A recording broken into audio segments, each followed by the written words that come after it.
Society? Strangers. Strangers in society. Strangers on the internet? The secret. Strangers. Society, oh, welcome, stranger. Secret to society.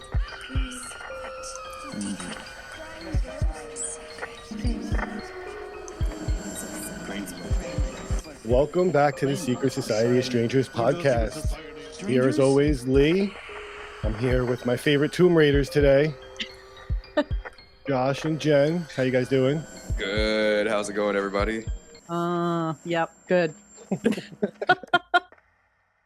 Sorry, I'm waking you guys up out of the caskets. If we're actually doing this early, the sun's up. I know, it's kind of weird. It is weird. I'm so glad I have blackout curtains. I know, I can make it look like night. Except that tiny little Sliver.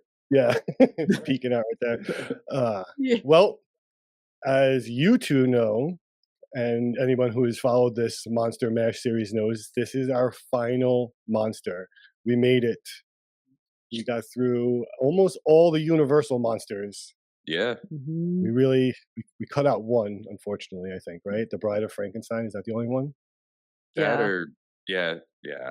So this is it. We are ready to wrap/unwrap this up. We are going to be doing The Mummy today. So as always, we'll kind of dive into, well, actually, in this one, we get to add a whole nother section. We have actual facts and history in this one more so than the others. So Yeah. we kind of blur the lines between fiction and reality and history. So it's kind of fun. Mhm. Before we get into all this stuff, though, content warning, I had to put it out there. We're going to be talking about real mummies. We're going to be talking about gory kind of stuff and all that stuff. So if that's not your thing, this is your time to exit. All right. So let's just dump right into this. I have one question because as soon as I start thinking about this, this is the first thing that comes to mind. Why is it that this creature, this dusty old corpse, can continue to come back and like capture our interest? Because as we're going to talk about, it comes back in more fashions than just movies. Humans have been quite obsessed with mummification for a long time. So That's a good question, man. But like before we get into any of this stuff, make sure you guys like subscribe, follow, and leave a comment on any of our Monster Mash videos or any of the other content. Because you guys' support keeps us digging through these tombs of all the cursed content that you guys love and come to enjoy. So it really Exactly. means a lot. beat up Yep. that subscribe button. We're almost there. I know it's like baby podcast stuff, but we're almost at 100 subscribers on YouTube, which is kind of a benchmark for us. We'll be happy. Yeah. So if you guys could just click that subscribe and Mhm. get us there. And you guys are killing it. Thank you. Yeah. We'll enjoy Absolutely. that. It also allows us to continue to make content, which is not easy or free. No, but it is fun. It is fun. Yes, That's why we that do is it. I true. mean, it is. I do love doing it, so that makes it a lot I think this easier. was like my first, like not my first, but like my favorite monster to do research on, because it is like you got the historical value through it Mhm. all, and then you got like the movies, and then the pop culture, and then the monster mash at the end. Like Yep. this one's got everything. And it's Yeah. fun. It does a good sweep of all of our, because it's got the history, it's got some true crime because we're robbing graves, Yep. and then it's got all our favorite like monster lore and stuff. that we all love. Curses, mysterious Yeah. deaths. Yeah. Oh man. Checkbox, checkbox, Yep. checkbox. All right, man. Let's start digging. All right, so let's kick things off with, real life inspirations behind the mummy, the whole shebang. So in ancient Egypt, when a dead person really needed their body to like reach the afterlife, because that was super important. And if your Yep. body wasn't properly preserved, your spirit would just be left wandering around like, what's happening? Yeah. So No fun. essentially, you need your like vessel that you had in life to traverse the afterlife. Right. Yeah, they did. So like funerals were just major events, like, back in ancient Egypt. And the process of mummification varied significantly, depending on your social status. So like if you were a pharaoh or a noble or a scribe or, somebody in the upper caste system, you were mummified. You had so many possessions with you. You were probably buried with like attendants, you know. And then if you were poor, you were just like buried with like a couple of little jars around you, and then sometimes they would be buried in like a cement box type deal thing. Oh yeah, just like bodies in boxes. Did they have? Pretty I'm much. sure they had like cemetery. Yeah, because even in the complexes with the pyramids, there were burial Chambers. outside. Yeah. Yeah, Like if you were like poor, like how far outside of of that, that. shit you were?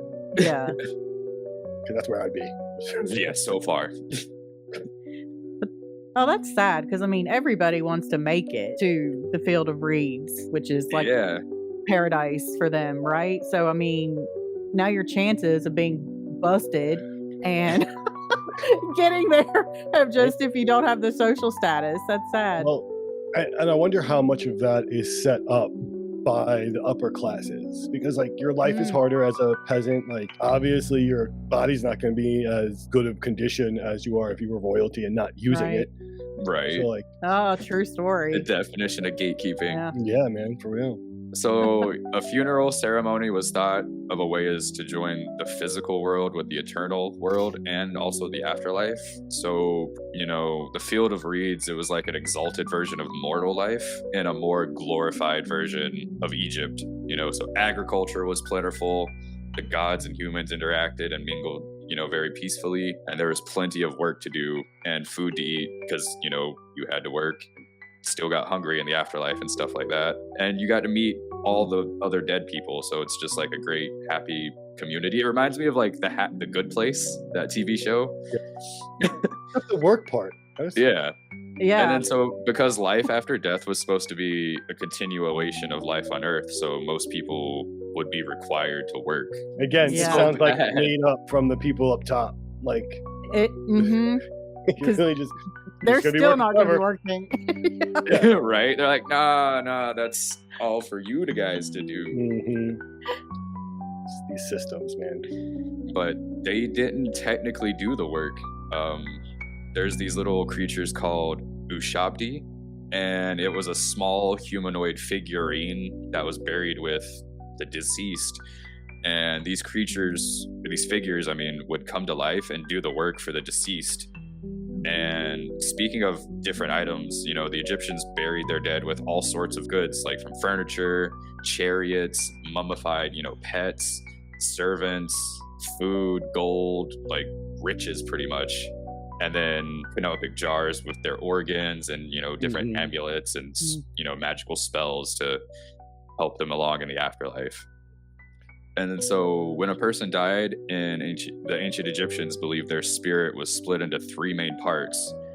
So you've got the Ba, represented by a human-headed bird, the Ka, which is the life force or, you know, the soul, and then the Ak. I mean, it's like the Holy Trinity, so they have a Yeah. whole system. They got like a Yeah, so you think, you know, just the three parts would be complicated, right? No. They also believe the soul was delivered into fucking 9 parts.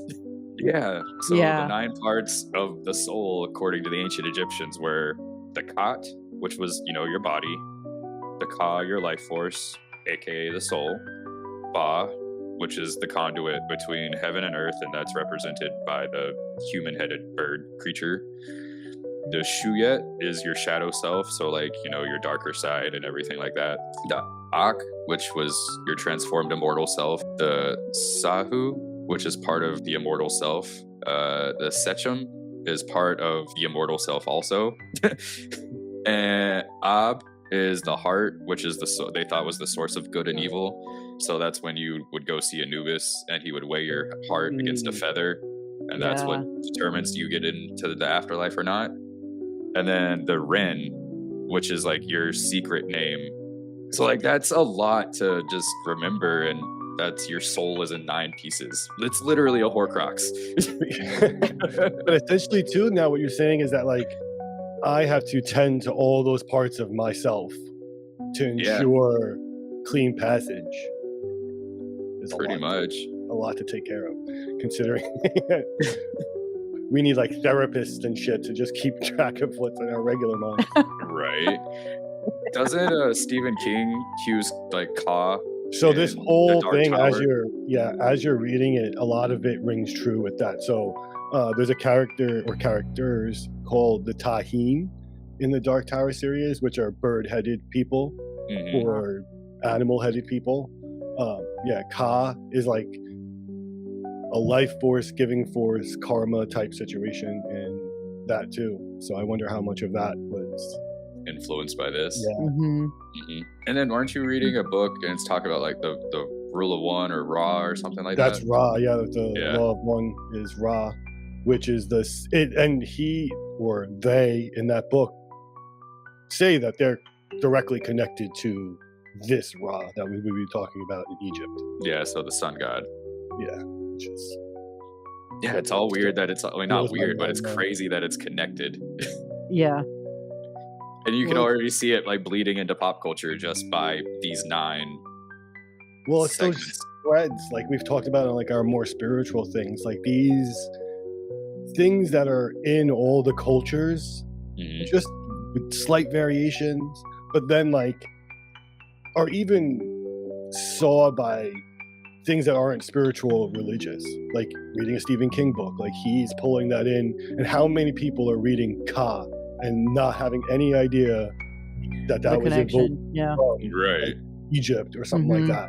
And then it's just put into the zeitgeist, and like now there's people with Ka tattoos and Ka bumper stickers. Like still 3,000-year-old mythology is being like rebranded. Mhm. It's kind of wild. So to get back on, the mummification process and how all this works, priests would read from the Book of the Dead, and that's a collection of texts meant to guide the deceased through the duat, or the underworld. That's what they called it. And it consists of formulas, hymns, incantation, magical words, and prayer. So it would just lead you on your journey pretty much from A to Z of the afterlife, getting you there, like going through everything, all your trials and stuff. So the 4 sections and spells from the Book of the Dead are as follows. Chapters 1 through 16, the dead person goes into his or her tomb. The soul passes into the underworld. The soul returns so the body can move and speak. Chapters 17 through 63 explains the myths of the origins of the gods and describes places in the underworld and helps the dead soul live and to be reborn. 64 through 129, the dead soul travels the sky in the sunboat as one of the blessed dead. Soul journeys to the underworld for an audience with Osiris at sunset. And Osiris is like the king of the gods in ancient Egyptian mythology. And chapters 130 through 189, it tells how the dead person became one of the gods after their vindication before the gods. It details the protective amulets and the food the dead needs. And it also describes places in the underworld that the dead have to travel through. And as you were going through that, I looked up if like the everyday person like had a copy of this book, because otherwise, how would you know like any of the stuff? Like the priests are reading it off, I guess, and like reciting Right. it to your soul and your body. But like, I'd want a copy. I'd like it's a manual for the dead. Like, Yeah, very Beetlejuicy. yeah. They said that most people couldn't afford the books, so I can't they afford knew them. what Here it we was. go again. And they recognized it, but they couldn't. Really capitalism and keeping the Yeah, man. I didn't, right? Yeah. For the people that want to get into the more intricacies of mummification, Yes. I want to start off with saying, first off, there's like other forms of mummification. Like the Incas have a form of mummification. The rules and the processes are a little different than the Egyptians. The Buddhist monks use a form of meditation or mummification in like meditation. They mummify themselves in meditative positions. And one of the ones I find the most interesting for mummies, and I think they tell us a lot more about like natural life, are the bog mummies from Europe. Oh, So the ones that are found in like the peat moss bogs, and they're just Yeah. like naturally preserved bodies that just like either fell in or were put in there after they died to be preserved. That's pretty cool though. Like that it just Oh, happened yeah. naturally. Yeah. I forgot exactly what it is. It's the lack of oxygen, and I think like the peat and stuff keeps it. Yeah, it's like the climate and then the minerals in the it's a whole thing, but And it it works preserves it so perfectly well. together. Uh, Yeah. And there's the I don't have it in my was it Utsi? The Which what? is like Utsi, he's a man who was found. I forgot. Oh, is that the ice mummy Oh. or Yeah. whatever? Uh-huh. Yes. And he's got like tattoos and stuff. Like his skin was like completely preserved. That's crazy. fucking cool. Yeah. So It's mummies are crazy everywhere. how like people have done this just to like honor the dead and just keep them as intact as possible. It's crazy that it's a method that has worked so well. There are mummies in museums that were here 4,000 years ago. Yeah. Yeah. And you can still see their teeth and Yeah. like little strands of hair and stuff and their Mhm. skin. But- Yeah. More specifically, we're talking about Egyptian mummies. So there was a whole step-by-step process to making a mummy. So the first step to making a mummy is that you remove the organs. You remove all the organs except the heart. The heart was believed to be the source of intelligence and emotion in a person, so they left that in. But they took out the lungs, the stomach, all the intestines, your liver, and they placed them in those canopic jars. The Oh, so mummy- that's those jars with like the different like god heads on them and stuff like that. Mhm. And they would be very beautifully crafted. It wasn't just like your old mason jar sitting on the counter balls for to the 5 top. years. Oh, this is might my just mason need- jar of my intestines. No big deal. Yeah. Yeah. So they did take great care to craft those jars and ensure that even your organs had a lovely home in the afterlife. But they go on to step 2 where they dry out the body, and they use nitron, which is like a naturally occurring salt. So after you would do that and you dry them out, you would wrap the body, and that's where we get our classic mummy wrap.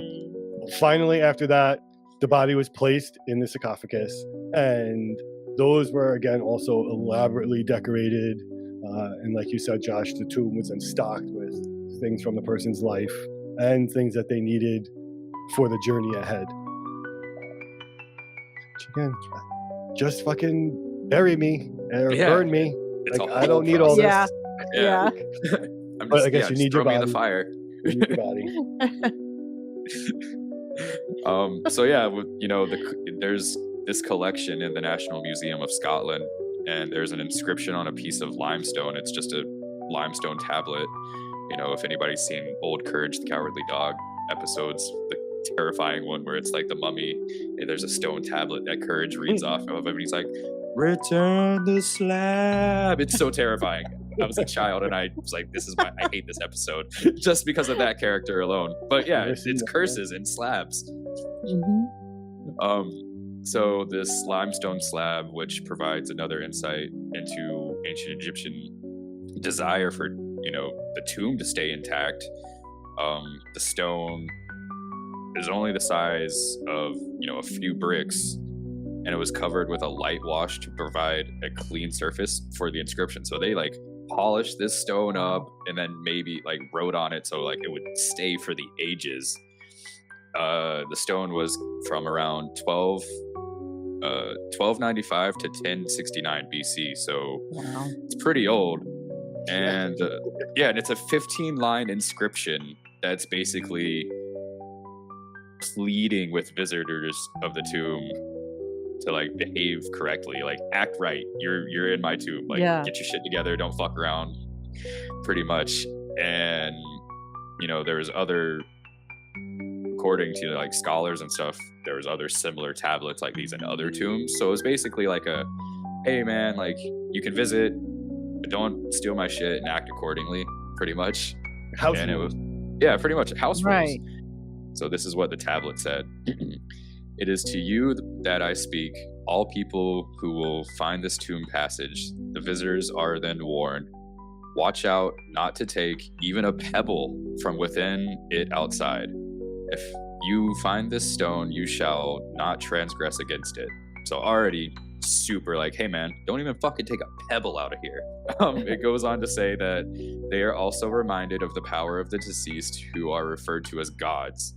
Indeed, the gods, since the time of pre, so like even before gods, those who rest in the midst of mountains gain strength every day, even though their pebbles are dragged away. So basically, like, just because I'm dead doesn't mean I can't fuck you up. The reader is encouraged to find their own space to build their tomb and not encroach upon others. So even in death, they're like, personal space. So look for a place worthy of yourselves and rest in it, and do not constrict gods of their own houses, as every man is happy in his place and every man is glad in his own house. I get that completely. It basically sums up, it ends with a final warning on behalf of the dead person, written very empathetically. As for he who will be sound, beware of forcefully removing this stone from its place. As for he who covers it in its place, great lords of the West will reproach him very much. So it's like, don't take And this, what did they do? and don't cover this up. So what did we do? We took covered it it. up and we took it. Naturally. So crazy. Like, it's just no respect. They say, No. they literally wrote out Don't all take the reasons this. why they don't want you to take it. Right. And then asked generally politely at the bottom, like, don't take it. And Yeah. we're still like, What? And now this is mine. Didn't mean me. No. That was for somebody else. exactly. But now you see why everyone was like, everything is going to be cursed. You touched a mummy's tomb. Everyone's going to die. Don't disturb it. Right. Mhm. But like, even in this like real life curse tablet, like, there's no threats of death or I'm gonna revenge haunt you or spiritual vengeance will be taken upon thee. Instead, it's, a well written, hey man, don't be shitty in my tomb. Don't encroach on my tomb. I'm the king of the castle here. Go get your own tomb. And so the Egyptians also had something they called Heka, which is like magic to them, or divine speech. And it was through this Heka that the spells were believed to have the real power. So if your warning stone didn't have Heka on it, then it just didn't have that spiritualistic bite, I guess. You're a poser. Yeah, pretty much. And these were protective spells, ensuring that the soul could make its way safely to the afterlife without being disturbed by, dark forces. And those dark forces could either be supernatural or humans with like shitty intent, like grave robbers and stuff like that. And there was a classic example of this from, the big thick Book of the Dead, where spells were protected against dangers like serpents, demons, even like throwing the scrolls into water, And for the dead, these spells were a huge lifeline to them. So don't disturb the dead, basically, and you're more likely to not end up a victim of one of the many, many curses in this real thick book. Yeah, I mean, take the Curse of the Pharaohs, which became a big legend after the discovery of King Tut or his tomb in 1922. Yeah, like, this was a huge discovery, archaeologically made world news. Like, it was a massive piece of, our history, finding this tomb. And, it was discovered in 1922, like you said, and the archaeologist that found it was Howard Carter, and he led to the spread of many of these rumors that the tomb was protected by a deadly curse. I don't know if he actually like just made that story up, or if he like found an inscription of like, one of these little tablets and it was like, hey man, don't fuck with my tomb type deal things, and he interpreted it as deadly curse. So some of the people who were involved in the discovery, they shortly died of mysterious illnesses and whatever, but some of these have been debunked. Like, I think one of the guys like died actually because he had like West Nile or something, but they didn't know what West Nile was at the time. Obviously, it was like a mosquito bite that he died from and got sick many days later. So Lord Carnarvon was Carter's wealthy benefactor, and he died from the infected mosquito bite 6 months after the tomb was opened. So R.I.P. Lord Carnarvon. And some say it was due to the curse, but like I said, they've kind of already just said he was in poor health anyway. So pick your lane, whatever you wanted to believe on that one. George J. Gould. It's one of those names you have to say the whole thing or don't say it at all. He was an American financier who died of pneumonia shortly after visiting the tomb in 23. Sir Archibald Douglas Reed, and that's another. God, these names are really Rich cool. people names. Yeah. Right? Rich people names for real. Money. He also died mysteriously, but in 1924 after supposedly X-raying the mummy of King Tut, and so apparently no pictures are allowed, and he's like, "Nope, you're dead. You're cursed." Or he just died of radiation. Yeah, Yeah. because X-ray technology was so safe back then. Oh god. Yeah. It sucked when I started doing it. I still had to do film, go in a dark room and shit. Like, oh, I'm sure those chemicals were even more poisonous back then. Oh yeah, and then plus I'm sure like the radiation was probably they probably didn't have near as much radiation shielding as we do nowadays. Yeah. Or lead. Well, it had lead, Yeah, but there it was wasn't no near lead. as much of it. Yeah, so either you're gonna get lead poisoning or you're gonna die from the radiation. Which one sounds cooler? So there's another guy. His name was Surly Stack. Not surly like big surly guy, but he was a knight. He was assassinated in Cairo. Because why not blame that on the curse and not geopolitical things? But cool, whatever. Arthur Mace, he died of arsenic poisoning in 1928. Ooh, that's not fun. Yeah, no, that doesn't sound cool at all. And then Richard Bethel, Carter's personal secretary, was found smothered to death in a London gentleman's club. That was his wife. Yeah, that's what I was thinking. His wife. You just smothered him to death for like being at a gentleman's club. Yep, he fell asleep with a hooker, and she sneaked in and was like, "This motherfucker." Yeah. Though some of the like respiratory deaths are interesting to me because like I think about how like pregnant women aren't supposed to like scoop litter boxes. And if you have like when my immune system was lowered, I was not allowed to do that unless I had like a major mask. So you just wonder, like, sealed up for thousands of years tomb, like if some of these people did have some legit microbes of some ancient origin. Sure. I mean, yeah, it's just like I always thought about that. I'm like, so you're opening up this door for the first time in however long, and it is a dead body after all. Still, it's possibly multiple dead bodies in there, depending on like mold, stale air. You're breathing in like you're literally breathing in death. Yeah. Right. That's been cooped up and sealed. I don't know. So that always just kind of interested me about those. Oh, that's a good point, anyway. because even in like modern day exploring, like the materials we used, 70 years ago will kill you. Yeah. Asbestos overload. So who knows? Arsenic in the wallpaper.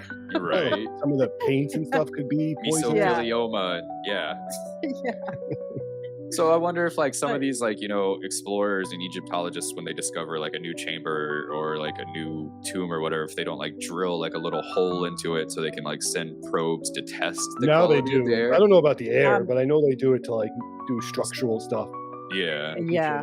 Inside, but, I mean, why not? We're responsible about our tomb rating now. Okay, Josh? Ethical tomb rating. Yes. Ethical grave robbing. I would love to see the next Tomb Raider movie, and it's just Laura Croft just being very ethically sound about raiding tombs. Take off your shoes. Put this hazmat suit on so you cannot that's what I was contaminate everything. Right? No badass fight scenes. It's just all like clinical, like tape measuring and and then some of the stuff like since like the tomb, all these things have been sealed up for thousands of years. If you open it up, it's just going to instantly decay from oxidization. The exposure, Even in the museums, when they have like their back rooms and the people go in, and like, we can't take these out of the case. Like, the air is Yeah. going to touch them, and they're Ever. going to Yeah. just Yeah, be because gone. even these cases, like in these big museums, like are very like temperature controlled, Yeah. humidity controlled, and like it's a whole ecosystem inside there essentially. It's crazy. Exactly. However, you would think the one person that definitely would have been cursed from his antics, we'll say, in his exploring, was Howard Carter, who opened King Tut's tomb, lived another 17 years after the discovery. So it would seem that not everyone, gets their wings clipped by a mummy's curse. Yeah. But Yeah. the whole crew that explored it had brushes with death or freak accidents, which definitely added a level of spookiness to the story for sure. All right. Well, that was a lot of history, and now that Yeah. It's we're all good, cursed though. Yeah. and covered in sand, we get to talk about the actual monster, the mummy. Yeah, so the first appearance of the mummy essentially was in our boy Bram Stoker's book, and he wrote Dracula also. The book was called The Jewel of the Seven Stars, and the story is a first-person narrative of a young man pulled into some archaeologist's plot to revive this queen. She was an ancient mummy. So essentially the same Plot is plot everything. that we've ever seen through Yes. every mummy movie. And so I didn't know that. Though. I didn't know that Bram was in charge. I of didn't that. either. I didn't either. So like when I was doing research, I was like, no way. And then I started like getting into like, the plot of it. I was like, See, this is we- literally the same Every- plot. It's the series recycles a lot of names. Hmm Yeah. Yeah. Jin, your guy, Boris Karloff. Doing Universal Pictures The Mummy, very original naming. And that movie was released in December of 1932. And it's also cool that, Bram Stoker wrote Dracula and The Mummy. So a cinematographer the director, Karl Freund, he was also a cinematographer who worked on Dracula in 31. Yes, Yeah, So he helped create an eerie atmosphere already. exactly. Yeah. what worked on film. I'm sure. that Yeah. helped. Because he already had that experience. And then the budget for that movie was $196,000, and I wonder what that would be in like today's Yeah, money. that's what I was wondering.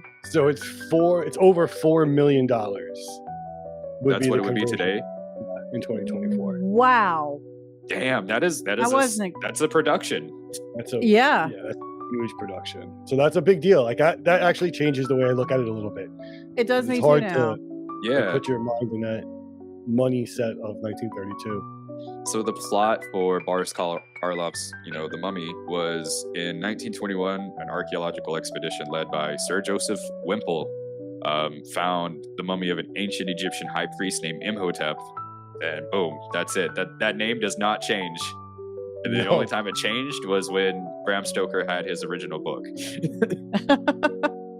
An inscription of the mummy by Whipple's friend Dr. Mueller reveals that the mummy's, guts and stuff were not removed. So, and there was signs of struggling in the sarcophagus, so he was buried alive. And so also buried with Imhotep is a casket with a curse on it. You've already got your curse stone, but it's a casket. And so, despite Mueller's warning, Sir Joseph, his assistant Ralph Norton, opens it and finds an ancient life-giving scroll. This has been changed in the movies like the one with Brandon Fraser. You've got like the Book of the Dead and Book of Ra or whatever. So you've got like one book gives life and then the other one takes it away type deal thing. So the Scroll of Thoth, and then he translates hieroglyphics and reads the words aloud, causing the mummy to come back to life. So you did not heed the mummy's curse. Yeah. And so obviously this Norton guy gets cut. He's dead. Yeah, in the scene, In his straitjacket. Boris just like leaves. Boris gets out of the coffin and walks out of the room, and he's just left like hysterically laughing. Yes. Like he went for a stroll. He went for a walk. Yeah. So the guy comes in. He's like, "What's wrong with him?" Yeah, and he supposedly, like you said, died in a straitjacket laughing. Yeah. And so 10 years pass, and Imhotep, the mummy that just came back, is pretty much just assimilated into the modern society of the times and taking the identity of a eccentric Egyptian historian named Ardith Bey. But in the Brandon Fraser movie, Ardith Bey is like from a long line of people that protect and serve the pharaoh, so he's kind of like one of the heroes. So it's interesting, it's cool to see the difference, but same plot.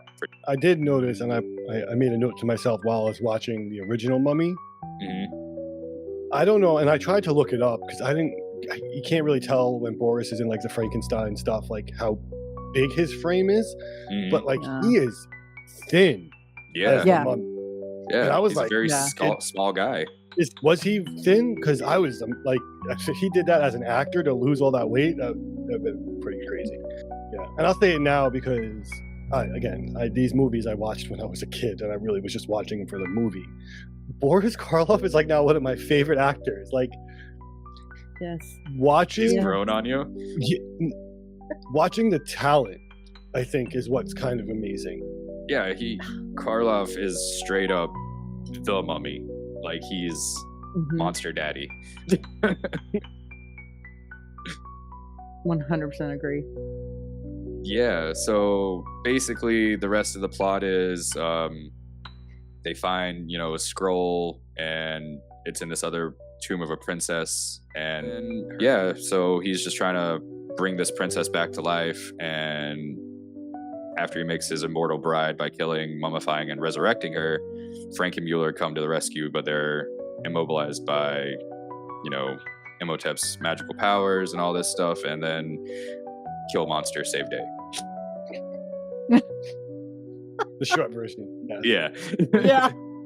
I mean, if you've seen any version of the Mummy movies, they're very, very close. Yeah, there's no straying from the path. So there's usually for whether it is done off screen or just implied, there's a woman that looks like the love of the mummy in the past. That usually starts like his obsession when he realizes that, you look like my past love, and then they usually have some kind of romantic bi story on top of the trying to kill a mummy. Yeah. And she was part Egyptian too, so that kind of, the inference that she was a descendant. Yeah, I think she's a descendant, but I think off screen, doesn't the son read the tablet? It doesn't that I think that's what kicks off the whole resurrection thing. of her. Yes. Yeah. She's not in when Amenhotep goes to the thing, she's not technically there, and he can't bring her back when he's reading it. Right. But she starts to be hypnotized across town and walk to the museum. Yes. And it's different, obviously, in the Brendan Fraser one. There's more explosions and gunfights and Brandon Fraser. I'm more scared of Boris's mummy than the one in Brendan Fraser. Oh yeah. His demeanor, and it's just so good. So good. Simple really that's what these movies prove. Sometimes just the simple approach can be the best by just using the lighting and the facial expressions, and the quiet can be more interesting than having a lot going on. The quiet, he's so low spoken.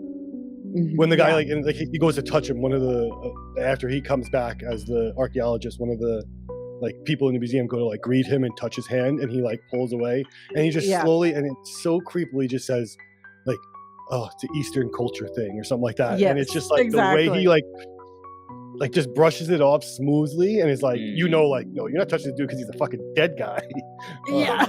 There's even a part in the Brandon Fraser one where the mummy and his little minion guy go to pretty much assimilate this guy and take his organs and shit. And the guy goes to touch Imhotep's hand, and he pulls it away, and then the lackey is literally the same thing. Yeah, a silly Eastern superstition. But again, Please the way don't touch Boris Prince does it, Imhotep. just in a doorway, just two people on screen, and it's I don't know. I'm gushing because I really enjoyed the movie more than I thought I was going to. It is. It's so good. And also the parallels that I hadn't thought about much, but in watching it again here recently with Dracula, the same techniques that they would use, just the suave sort of, he's just a cool cucumber kind of guy. And just the way he would move, and then having the being able to hypnotize to get someone to so the powers are kind of similar, so that'll be interesting for the monster face off as to they do a good job, Dracula and him, of having like that air of like, I'm the smartest person in the room, I don't have to worry about any of you, I'm in control, like commanding a room. When they walk in, everybody is instantly drawn to them.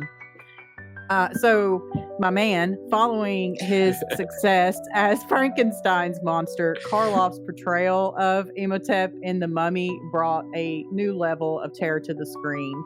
So unlike the mute brute of Frankenstein, Imhotep was more nuanced and quiet.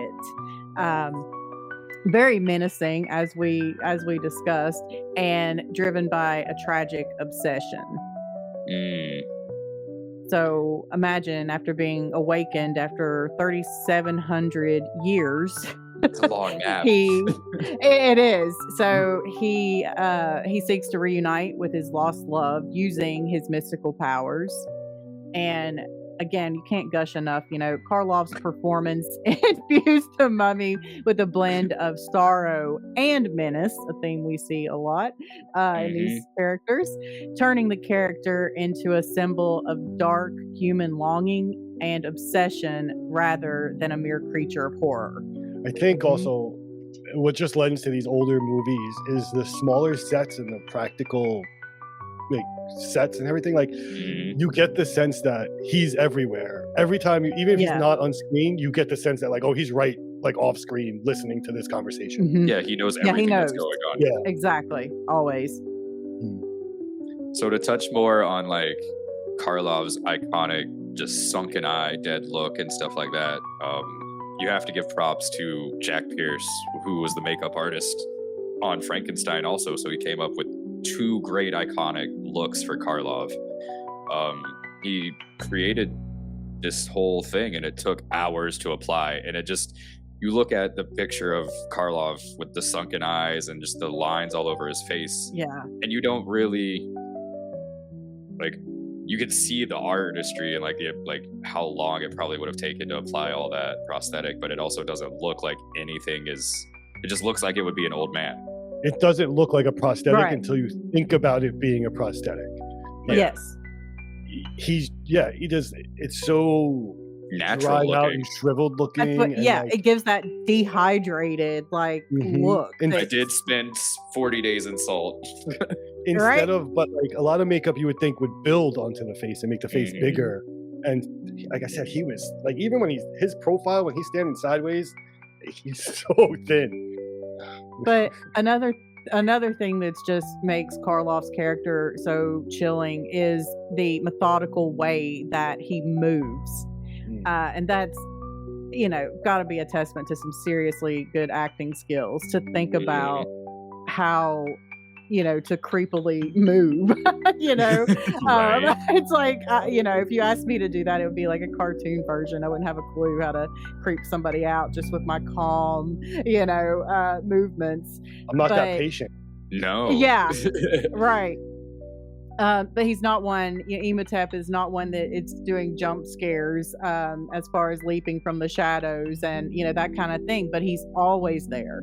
And his power is growing with each moment. And that's pretty scary, and we see that as the film, progresses.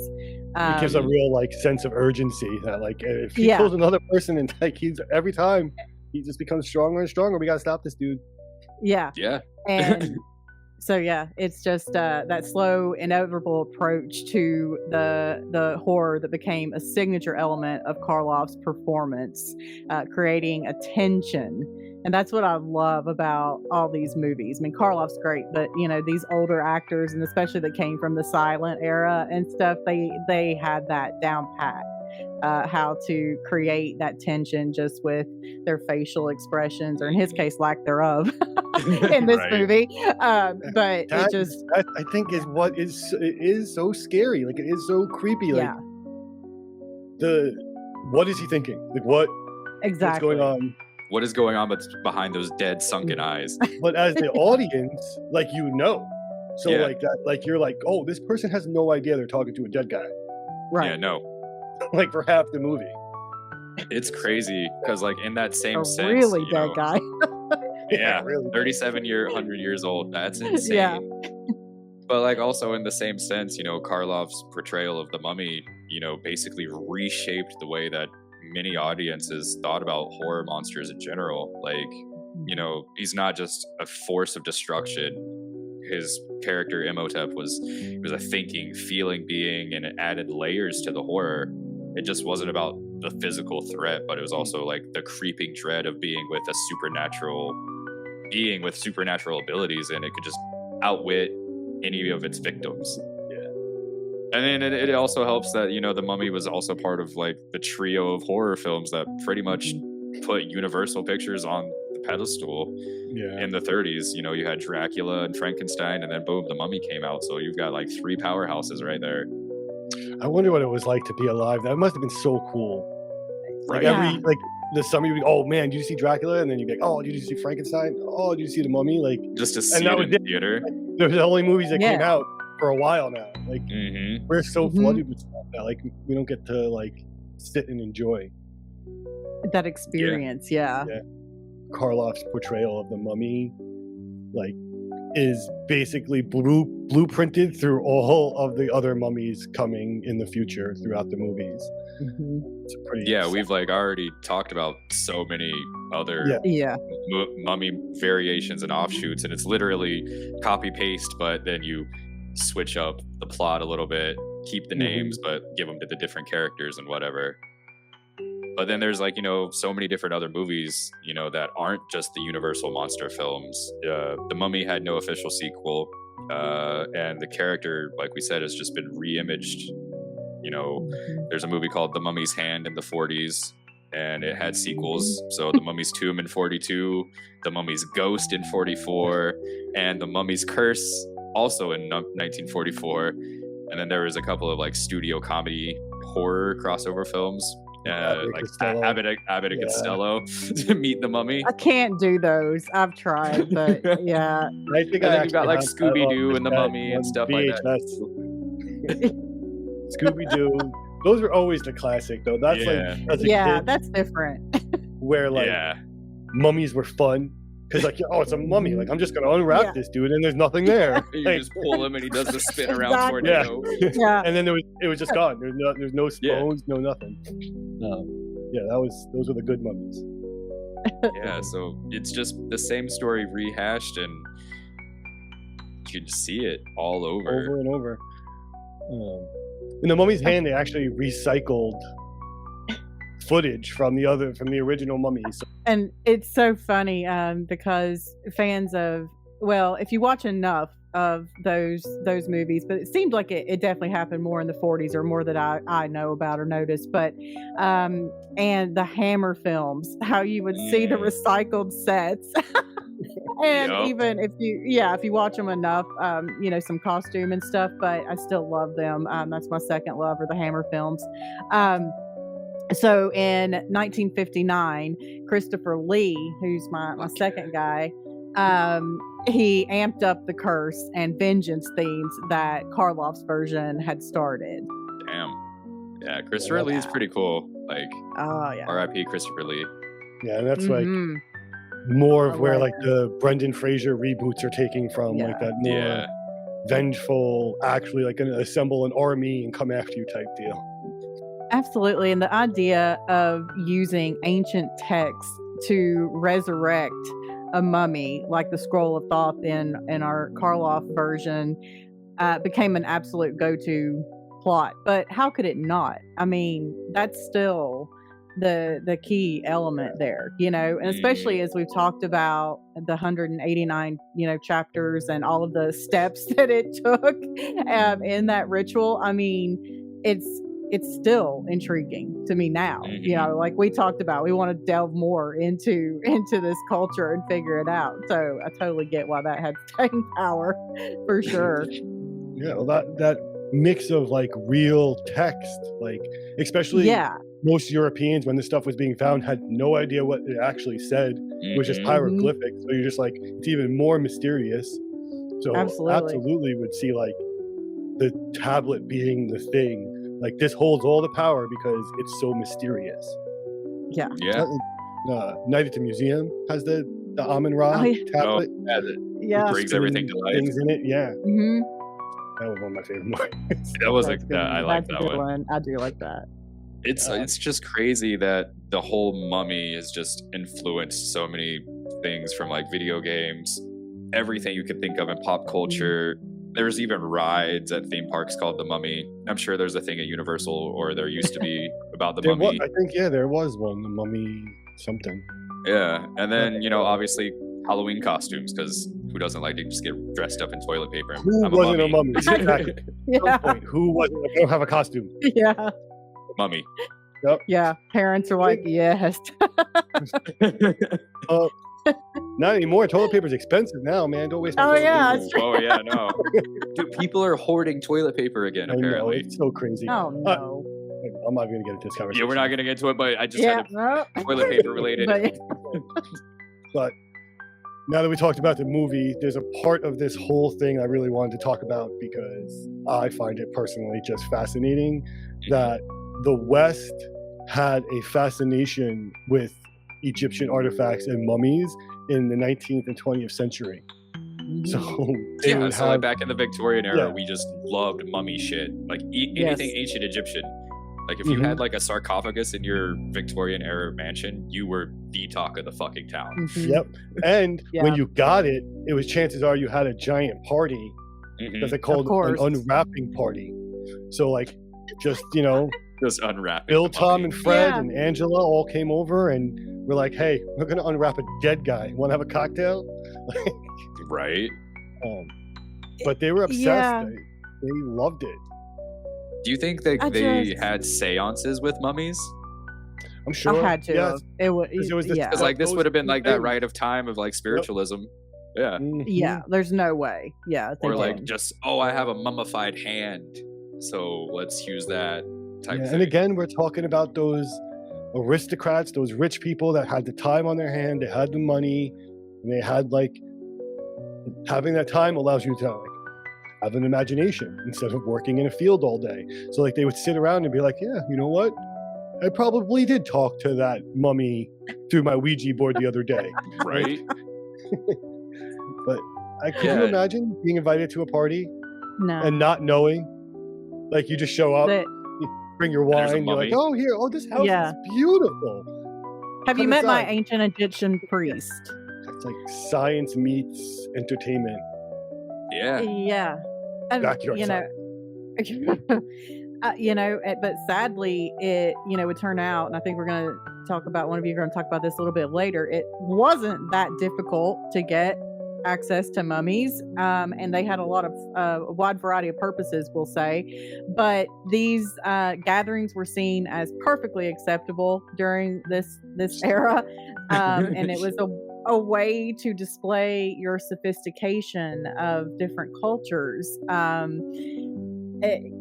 Just let that sink in. Right.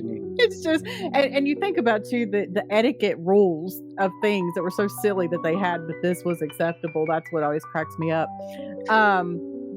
But the idea of casually unwrapping a human being, even if it's from ancient times, it is still, this is a human being for entertainment over, tea or cocktails or whatever is very disturbing, to say the least. And it's almost like a way of desecrating the dead. Absolutely, and it's exactly. And then these gatherings also included, Egyptian themed decor, music, performances, giving the entire sensory experience, cultural lot going on there. appropriation. Oh Not yeah. good. It's crazy too, because like some of these hosts even hired Egyptologists or physicians even to explain the process of mummification, and it just became like this weird, strange blend of science, entertainment, and the macabre. So like very Victorian era vibe. Yeah. Yeah, and to add to the Victorian era vibe, like they were even superstitious about it, but not in the way we just talked about being cursed. Like Right. they thought this stuff was like good for them. Like they would be lucky because they were next to a mummy being unwrapped, where they get like special energies. It's just, and it wasn't just a British trend either. Americans got swept up in it, in the mummy mania also. There was this guy named Henry Wellcome who was a pharmaceutical tycoon, and he just amassed enormous collections of these Egyptian artifacts. And then you had entrepreneurs in the US selling ground up mummies as mummy powder, claiming it had medicinal properties. So it was called mania. What? And it was believed to cure absolutely anything from headache to basically cancer. I mean, literally. That's what happens when it kills you. Just cures everything. Yeah. Just Well, you're cures cured everything. eternally. Yeah. Of course, we now know it was crumbled, like in the mortal pestle. Bones, resin. But at the time, they absolutely thought this was an ancient miracle drug. The West absolutely commodified mummies to the extreme.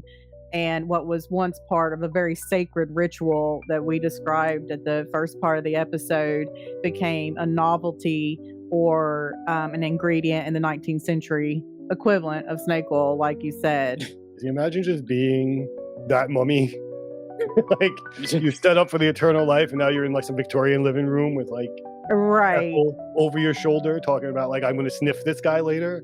Right. Yeah. Oh, I wonder if that mummy in like the afterlife is just like living their best life in the field of reeds, and then all of a sudden like their arm just goes missing because somebody Imagine took the they arm, the slowly mummy's start arm. to go away. Oh my god, that'd be horrible. Oh, And then, like, wow. what would As happen? they get Would you unwrapped, just- you're just like, what? You're unraveling the spirit, and then like what happens? Are you just gone? You don't exist then? Right. Oh, wow. Man, I never thought about that I hope not. because the body is so important. I Yeah, know. I wonder what happens. Still hoping not. I'm hoping the Right. amulets and the protective spells in the later chapters of Oh, covered it's just so this. sad. We're so You just imagine you're just and now all of a sudden you're just a party favor. Like you went through all this Right. like 70-day preparation, all the spells and everything, and you went through all this afterlife stuff, and just to be a tchotchke. Right. Actually, And then hiring Egyptians, to come do performances. Can you imagine what that had to have been like watching someone? I can't. Should we get to some monster mashing? Yeah, let's do it. Sure. Oh Let's man. see. This is gonna be an interesting one. This will be quite. His powers stack up more than some of the others, I think. Yeah, like I feel like the only other thing that monster that we've talked about that has like powers would be Dracula. Mm-hmm. Yeah. So let's first off I want to break down the mummy's stats. So I kind of did this one a little D&D style. So I broke it down into strength, speed, durability, agility, and then special abilities. So 5 categories. So for strength, I put him at a 6 out of 10. Not as strong as Frankenstein, but he still packs a punch because in all the books and movies and stuff, he kind of has, super strength in a sense, especially Right. even for being just bones and dried and, Right. just And to as be he- brittle.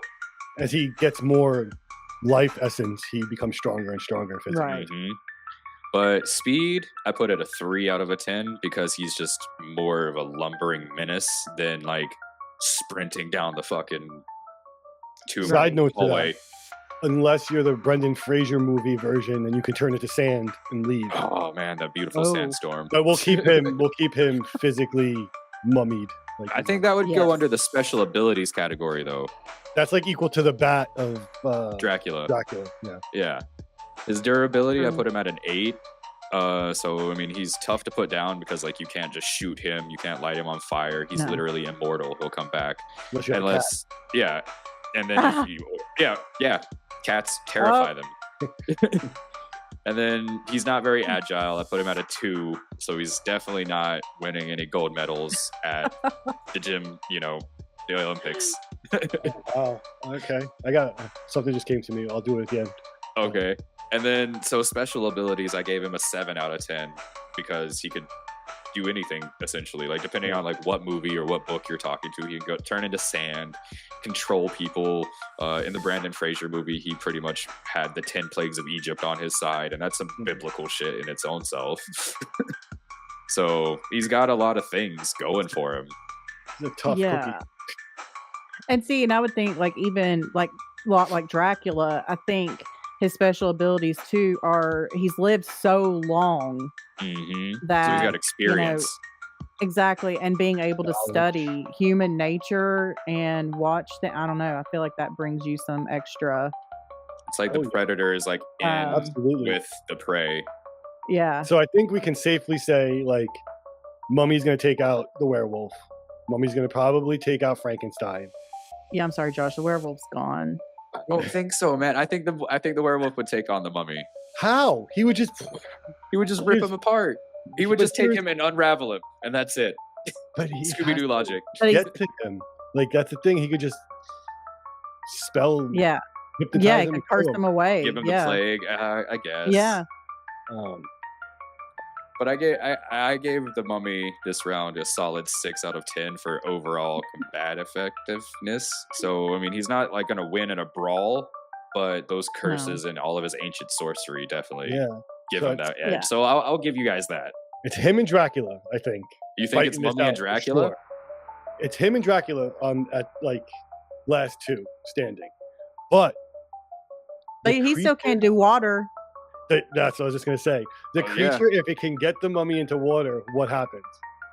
Oh man, yeah. I don't think I've ever seen A mummy get wet? He's not going to be able to swim. He would just get mushy. Yeah, would you just like turn into paper So mache? bandage Yeah. Oh, I was gonna say, would it just like cement harden? Maybe. I know, like a plaster of Paris or something. Like I don't know. I don't know. That's the. I don't know. And then Tell us who can you the think mummy, in the comments, though. Oh, I'm sorry. I was like, can the mummy curse the creature though? Because he's I'm sure he already. could. Oh, but the creature is already cursed. I mean, he's already a like. Creature. I don't know what the word. Yeah. Yeah, creature. I guess it's like, what are you gonna I do? mean, could you give the creature know. the plague? Like, I think what we should have done, or what we need to do, is like give us an arena, like because without like a set battleground, there's so many variables. yeah. That's So it's true. it's like who's fighting who on home turf, or is this like in like the octagon? UFC We need the Hunger style? Games Right. dome, Hunger Games. so we can Yeah. like push elements towards the to make them fight. That's true. Because I mean, if you keep the mummy in the desert, then the creature's done because he can only breathe on land Yeah. for so long. Yeah, Yeah. and then So- it's got to be the Right. nighttime for Dracula. It's got to Every be a day's full not moon for- for See, the Werewolf. werewolf. Maybe Yeah. we didn't think this out well. that's why We've come so the far and we creature- didn't think it out. Well, that's why the creature rises for me unexpectedly, for sure. But because he doesn't have those limitations, like nighttime, that's a big limitation. Yeah. Well, nighttime on a full moon is even bigger of a limitation. That's true. Yeah, the creature's just creaturing forever, and so is Frankenstein. Like he doesn't need day or night. No. he doesn't need, but he's also not gonna traverse much land or like learn as much as like a creature that's been around for thousands of years in a lagoon. Yeah. Oh, man, is the creature gonna I be think- the winner? I'm a creature and mummy. I think so. So you think the mummy would take Dracula out? I think Dracula's weaknesses are too big and too Yeah. easy to exploit. Like if you had some garlic, you had a cross, you had a steak, like, You're done. you pretty much got it, or sunlight. Like Right. what are you doing to the creature? You have to physically get there to fight him. Yeah, And he's like armored. And he just drag you Exactly. into the water and kill you. and you're done. Oh man, the creature really might come out on top of this. Oh. Let us know in the comments. Yeah. 'Cause Somebody tell me if I'm wrong here, but I think it is looking like the creature for sure. Damn, the sleeper, Yeah, did not creature, see it. the creature sleeper. Yeah, I didn't it's either. As much as I love it, I didn't see it coming. pretty crazy. Well, again, let us know what you guys think. Put it in the comments. Put team blank creature, monster, whatever you want to put, Dracula, whoever you're voting for. And Yeah, now that we've done all the monsters, now we can Yep. finally put up the big poll. Yes. we'll actually get it going on Instagram. Happy Halloween to everybody, because it will be Halloween, y'all. We'll get back on track after this. We'll start doing some historical true crime. I got all my weird shit I've been into that I can't wait to talk about with you guys. Oh man. Anything else from you guys exciting coming up you want to talk about? No, not really. Just want everybody to like and subscribe. You know, Word, hit that yes. notification bell Yes. so you can get all the notifications. Subscribe. I'm going to be super cheesy. I can't wait to get to 100. So I know. it's like, hate Make it's it. like this man's 3 dream come more true. clicks, guys. Like, it's literally like 3 or 4 more 3. clicks, just Yeah. Yeah. and we're there. So tell your mom. She probably doesn't use her YouTube. You can just subscribe. I don't care. But Email us at SSOS yes. podcast at gmail.com. Tell us, you know, what you guys had thought about this series, you know, and tell us in the comments. Yeah. If you want any more series or anything that you think that would be interesting for us to cover, let us know. Next week, we actually Yes. do have a guest again. So Thank that's you. exciting. Get back to some guest If you would like episodes. to join us as a guest, Other than that, suggest a y'all, topic, or I have a think story that's it. you want us to share, Mummy, All right. we'd love to last hear from monster, you. we wrapping it up. We're done. We wrapped it up. We did all the Yep. rituals. We're putting it to bed. Have a Spooky good season's afterlife. done. Behind the scenes Yeah. updates Yeah. and exclusive insights about Get ready for the SSOS. holidays. Make Oh, sure to man, follow us spooky on social season. media. No, we're gonna keep And don't we're gonna miss keep out the on holidays fun. kind of spooky Be too. sure That's to my plan. subscribe to our We're not gonna YouTube channel. fully come out of this. Again, thank you for listening to Look the forward Secret to that. Society of Strangers podcast. Other than that, thank you everybody This show for is your an support. Thank you for independent listening. production, Again, researched and we crafted appreciate by you. our We passionate have a lot of team. fun doing this. So But your we support couldn't do just it makes without that all much of you. more fun. We truly Yeah. appreciate So your yeah, thank you support. guys so much. Embrace Right. the unknown, for not all secrets are meant to be kept. Farewell, strangers.